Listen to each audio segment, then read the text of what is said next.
I also heard you say that if something hurts, another option is persist and, see if you can adapt to that. Yeah, that's super neat, eh? And like, it's groundbreaking. And you know what? People have done that forever. Yeah. Like you just kind of work around. But the joke. The people that do that. We don't. They don't come and see us. That's right. Yeah, exactly. Like, there's plenty of people solve their pain problems that way. Mm-hmm. I love that idea of like, okay, find the thing that hurts, and the assumption is you haven't adapted to that. Mm-hmm. Back it off. Find the right dosage. Treat with the poison and then adapt to it. It's movement homeopathy. That's what it is. That's my new joke. That's my new one. I'm running with it. I need a t-shirt. Right? Like that's what we do all the time. What are you having trouble doing? Okay, do that, but do less. Yeah, for sure. It's true. I had a patient today. Like the inside of her ankle hurts when she runs, right? It flared up, but she did a 20K run at speed the other day. So it's not too bad.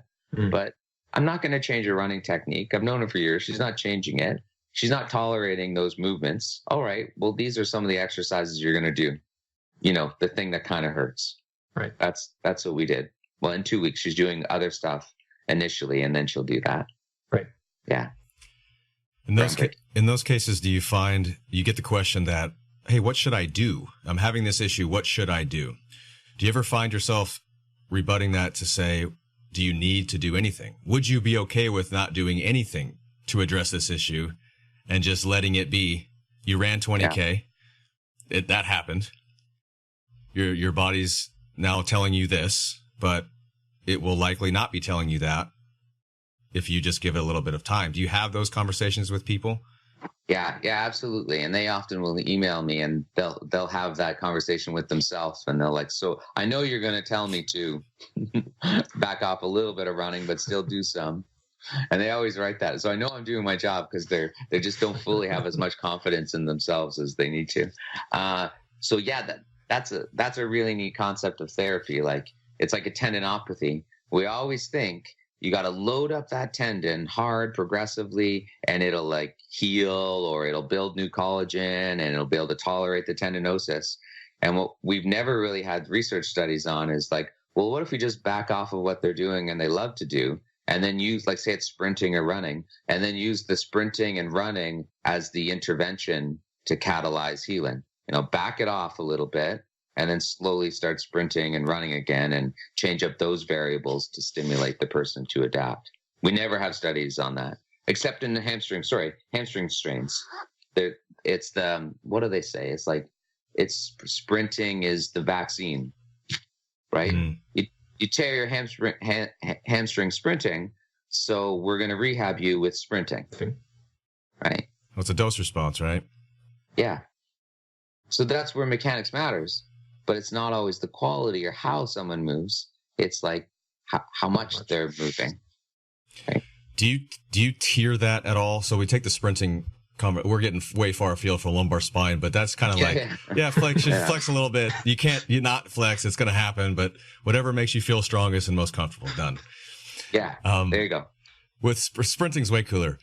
With something like sprinting, do you tier your approach in what you recommend in that? So dosage is kind of king. It doesn't really matter how you're moving. If you do 100 sprints at RPE 10 constantly, then, it doesn't matter how you're moving. That's going to supersede biomechanics. Just dosage, just workload alone. There can be that argument.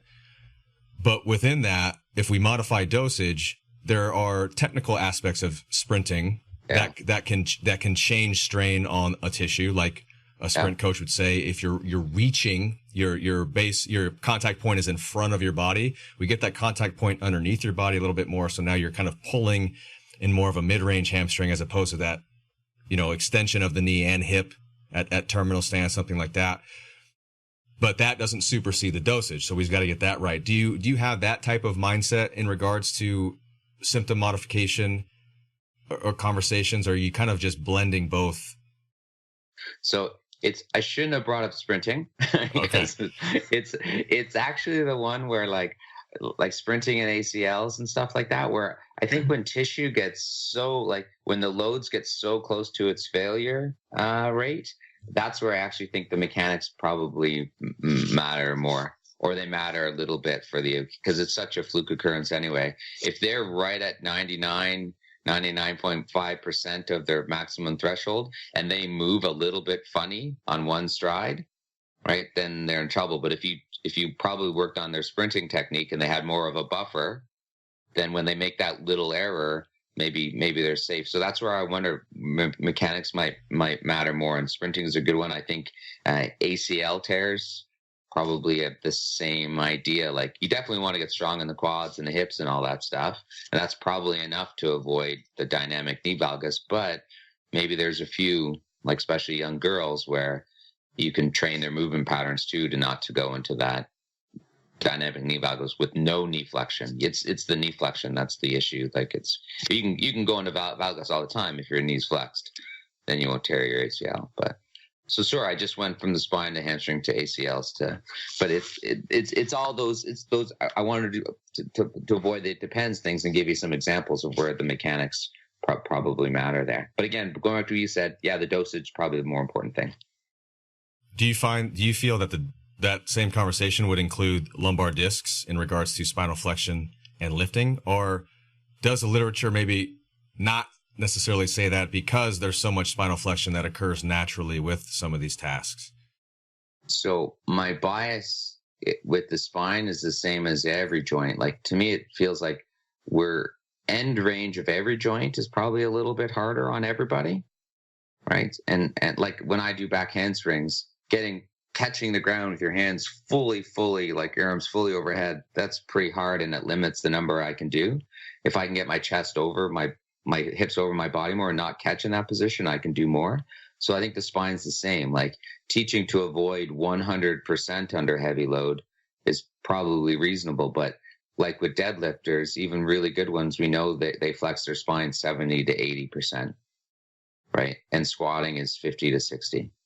So I mean, I think that's fine, but it's just an end range that I would argue. I don't think repeated spine flexion like that is so bad when you're doing 60, 80%. It just doesn't seem like it's so horrible. And with deadlifting, how many reps would you guys do in a week if you're training hard? I know you don't never think of that, but what's the time under tension? How many reps?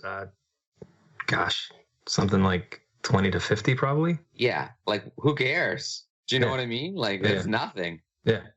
It's and how many, like with sprinting, how many steps do you take in a week? So much more, like 20 to 50. And then you have all that time to recover. Right. Why are we worrying about this?